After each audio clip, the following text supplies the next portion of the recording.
All right, here's some boring shit on the scientific method and allegedly speak. This is stuff that, like, I don't want to hear because it reminds me of how much, like, our grandpa is right and your old science teacher is right. It's cop talk. That's why I didn't Cop like talk. it. Yeah, Cop talk. The weird suspects. You're a suspect. What do you mean a fucking suspect? Yeah. We just saw the guy do it.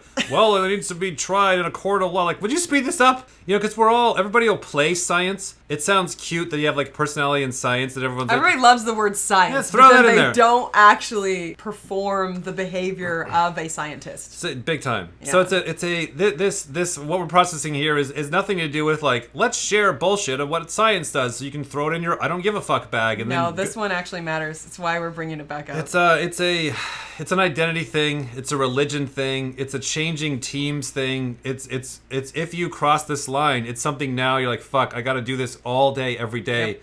And I got to catch myself and others in the wording because they're not the right identity. Because we get questions all the time where people are like, okay, what's the one tip? Or what do you see most people doing wrong all the time? This one is, it's like the actual identity is off. Right. And I'm like, I'm seeing you do this, by the way, in every single conversation wrong. How do I know? Because I did it wrong, so I'm watching everybody do it wrong, and this is like literally one of the biggest ones. So give us some examples of what does regular talk sound like? Oh, my favorite one, like I watch people typing, my favorite one to watch is somebody's like, okay, wink, wink, wink, wink, I'm gonna admit that I'm biased here, writing down my biases, and you're like, hey, you're lying to yourself. Be careful about your conclusions. Like, you should be worried. Have you been wrong before? Oh my God. Like, yes, all day, every day. And like, a healthy self-skepticism is what this is about. Allegedly speak is getting to the point where you are saying, possibly, maybe, in this clip, at this time, they may or may not be really good at double deciding. You've got to really actually believe that from, okay, I'm 40, I've watched myself wreck my own life many, many times over where I swear to God I was right and I burned people down for it. I'm going to remember that pain and keep it conscious. Now let's get started. And that just, most people are like, what are you talking about? No, I'm fine. I'm doing okay. That didn't happen to me. You're doing this every single time you make a conclusion. Right. And then also the unconscious brain wants to go back to sleep. That's the biggest one is you want to be done with this. So can I be done? Can I be done? Can I be done? Can I be done? Can I? And you don't realize that you're like the fake, I'm going to write my bias down. Right. We all know I'm right.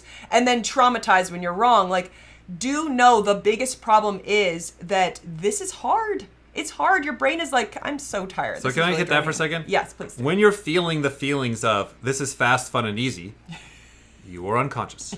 You are asleep.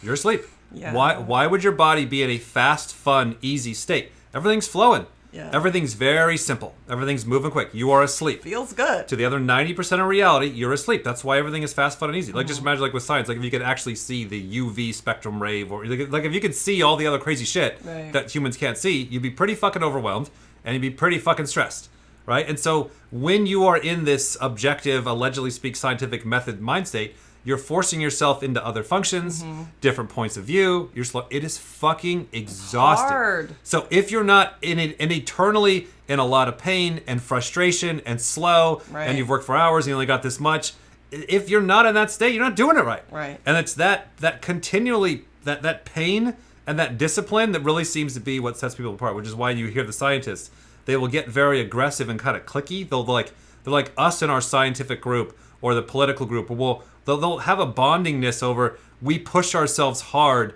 to go through this process, and we know it's hard because the weak can't do it. Right. Let me give an example from our buddy Neil deGrasse Tyson, where he's talking with Joe Rogan about UFOs. So again, you leave the subject alone. Maybe there's UFOs, maybe there's not. What do you have, your fucking ego tied in this? Right. You're gonna fuck that up. You gotta not give a shit either way. Can't care. Maybe there's aliens, maybe they're not. As soon as you have a dog in the fight, you're fucked. You're compromised, and everybody knows it except for the person who's stuck, right? So it's all about playing the wording right. Yes. So what Neil kind of catches Joe really quick on is Joe is moving too fast. He's saying Navy pilots saw UFOs and their sensors saw. They're like, hey, slow down. Maybe play the allegedly game, and let's take it a little part at a time. So let me play the clip. All right. They tracked it going from 80,000 feet above sea level to 50 in less than a second. They have no idea how it moved. There's no visible propulsion system. It was blocking their radar. It was actively blocking tracking. This is what their sensors told them. Exactly. Just be clear about that. And then you're stating information as though it is facts. I'm stating information as Commander I Favorite don't care. related. That doesn't matter. He's human. Right. We're all human here. But as a scientist, when you're presenting information, you don't say, this thing was at 80,000 feet and it dropped to 0 to sea level in 1 second, whatever it was the measure. That's the wrong way to report it. What you say is, we have sensors that told us this is what happened. I understand what you're saying. Okay? Yes. That's a very important distinction. Yes. And so now, all right, your first question then, tell me about the sensors. Yeah. Okay? Are they double checked? Are they, you know, and so, but if you're just going to say, there's this craft at 80,000, then everyone is thinking about a craft.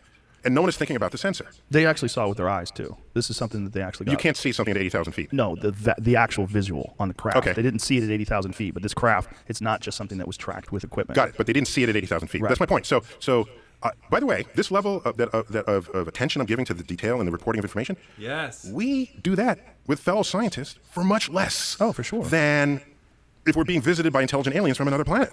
Go visit go to a scientific conference and watch the level of scrutiny we put on other people's work. If they have a sensor that has a new result, we'll say, did you calibrate the sensor? How long has the sensor been in use? What? And he goes on to talk about how literally they were tracking this thing that was saying information about, I don't know, something was moving, like a planet was moving. Planet X. They were trying to find a planet for like decades. Somewhere between Pluto and Uranus, which I'll still stick to Uranus, by the way. I'm fine with that. But it turns out like all the different measurements, all the different telescopes and satellites and whatever they were using, all the equipment they were using, like they're all networking them together, and so there's supposedly this planet that's supposing to account for the gravity of pulling on the planets. You'd have to watch the clip, right? Yeah. But it turns out, many years later, one of the instruments had a glitch, had a gearbox that was like twitching, and it was throwing the numbers off. So there was no planet there. There's nothing there. And nobody's looking at, like he was saying, the little things. So it's like when you come to typing, it's just like, well, not Tony Robbins. Like, well, are you sure? Is there in any way, shape, or form this person is not TE or extroverted or play? Is there in any alternate universe? Because like you saw me get screwed up with Laurie Santos. I'm like, not a mope. She was a mope. Not play above sleep. She was the other way around. Right. Not double feminine. She was double masculine. Like how fast? I'm like, well, obviously not this. Yes. And like 3 or 4 in a row, I just got hammered because I'm just jumping too fast. And that's why when you get new information, here's what fucks everybody up. When you get new information in the future about Laurie Santos, that actually she feels really, really mopey in this clip, that doesn't align with my past belief system, you can't update. You cannot update quickly because you already decided. You have no idea. You're typing. You think that you're still typing. You've already concluded. You concluded in the first 7 fucking seconds. That says Darren Brown. Yes. So that is why, if you really want to get to know somebody, you have to train your brain to stay open and not conclude before you get to see all the evidence. Oh, see? They are peaceful. Well, if they're so peaceful, man, why were they choking us a few minutes ago? Oh, that's how we say hello. Hello. Nice to see you. Hello. Hello. Hello. Well, how do you guys say goodbye? Oh!